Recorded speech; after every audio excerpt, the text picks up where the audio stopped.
how does superconductivity work, and does it have any practical applications for daily usage? Superconductivity. How do I explain superconductivity? Let me not go into the quantum mechanics of superconductivity because that would be counterproductive. Uh, you've been to water parks, right? Water parks. In water parks, you have these big slides that twist and turn, and you slide down these water slides. Hmm? And there's water running down the slides, and these slides go in spirals, or sometimes they go in zigzag shapes and all that. And you start at the top and you eventually end up in a pool of water after going through the slide, right? So that's what you have in water parks. Now when you are going down this complicated zigzag slide, you will see that your speed will keep varying, and you will sometimes experience friction at the edges of the slide when you're turning, and you'll slow down at places, and you'll speed up at places, and so on. So you will experience friction, and you will experience slowing down in various parts of the slide. Now, that is similar to electrical current passing through a wire. In a wire, when electricity passes through a wire, it encounters what we call resistance. Every conducting material has a certain amount of resistance to electricity.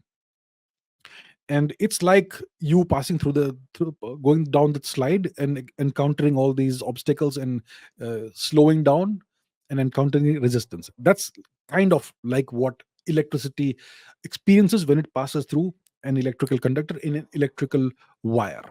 And because of this resistance, some of the energy is converted, it is wasted, it is converted into heat energy, it's converted into heat.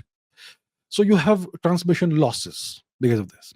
Now imagine you have this slide, which is a magical slide, in which you encounter no resistance whatsoever, and even the water is a special water, and you just zip through it, woof, at the maximum possible speed. So that's kind of like superconductivity. Okay, so in superconductivity, what happens is that there is essentially zero electrical resistance, and even magnetic field lines are ejected out of the material, kind of Meissner effect. So that's how I could give you an analogy of what superconductivity is.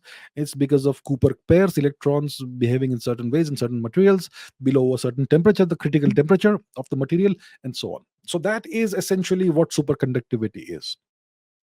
And superconductivity is like a magical effect, essentially, and it obviously has practical applications.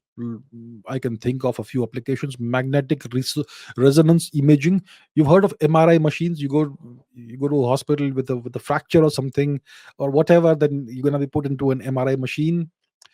And so what happens is that in MRI machines you have superconducting magnets that generate strong and stable magnetic fields, which allow the machine to create detailed images of the interior of the human body.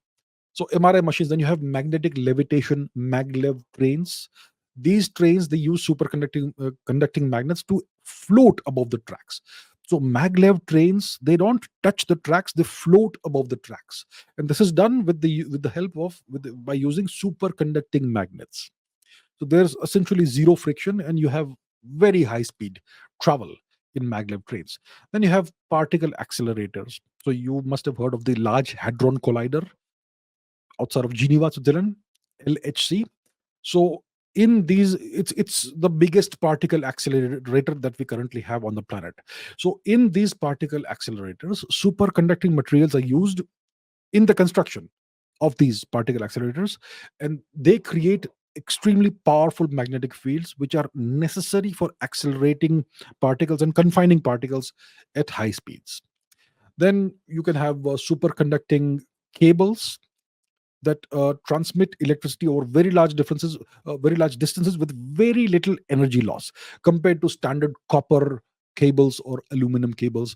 And then can also have superconducting materials can be used in the development of qubits inside quantum computers. These qubits are the quantum analog of your classical bits, ones and zeros, and these qubits have states of superposition, and they can perform very complicated calculations at speeds that classical computers simply cannot attain.